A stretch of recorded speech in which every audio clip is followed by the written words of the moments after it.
Namaste. Hamisha Khushro Bhutia. Myself, Dr. Gaurav Gupta, Assistant Professor, Department of Forensic Medicine and Toxicology, Faculty of Homeopathic Science, Jyoti Vidyapeeth Women's University, Jaipur. In today's session, we are going to discuss consent. Consent is the agreement, compliance, or permission given voluntarily without any compulsion. It can be expressed either verbal or written, or it can be implied.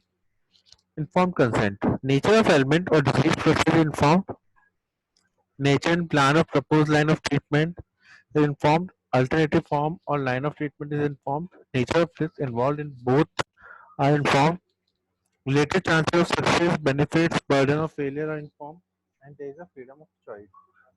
Why consent is necessary? Consent is necessary to avoid assault and negligence. Consent in writing always important before medical legal examination. Express consent is always before any procedure beyond ordinary medical examination. Open consent. A child below 12 years cannot give valid consent. So loco parentis is applied here, where consent is given by parent. A child below 12 years cannot give valid consent. So in these cases, consent is taken by the guardians or parents.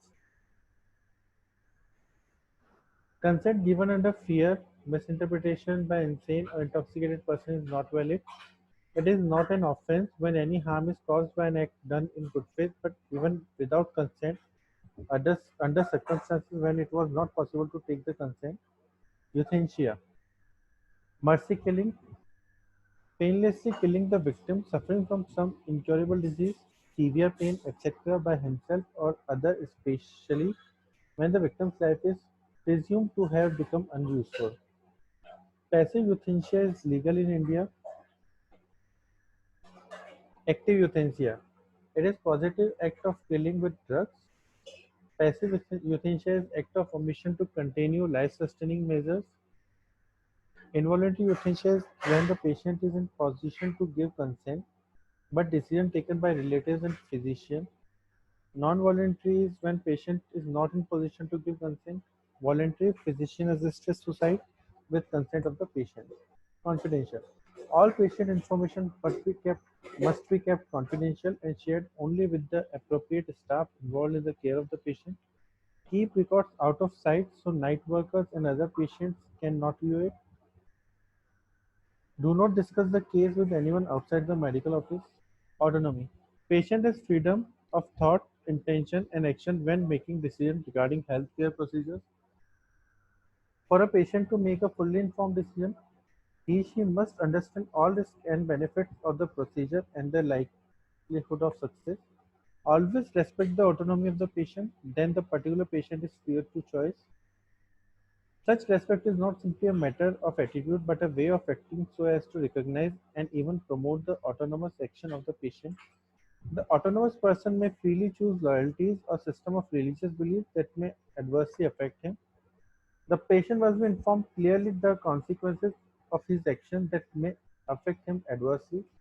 Desiring to benefit the patient, the physician may strongly want to intervene, believing it to be a clear medical benefit. The physician has a duty to respect the autonomous choice of the patient as well as a duty to avoid harm and to provide a medical benefit. But the physician should give greater priority to the respect for patient autonomy than to the other duties. However, at the time, this can be difficult because it can conflict with the paternalistic attitude of many healthcare professionals. In the case of a child, the principle of avoiding the harm of death and the principle of providing a medical benefit that can restore the child to health and life would be given precedence over the autonomy of the child's parent as surrogate decision makers. Beneficence: the practitioner should act in the best interest of the patient. The procedure be provided with the intent of doing good to the patient. This needs healthcare providers to develop and maintain skill and knowledge by continually updating training. Consider individual circumstances of all patients. Non-maleficence: above all, do not harm. Make sure that the procedure does not harm the patient or others in society. Physicians are obliged not to prescribe medications they know to be harmful. Some interpret this value to exclude the practice of euthanasia. Violation of non-maleficence is the subject of medical malpractice litigation. This session is powered by Digital Version 2.0, Jyoti Vidyapith Women's University. Hope you are satisfied with my digital session. If you have any query, please mention in comment box. I will resolve it. Thank you.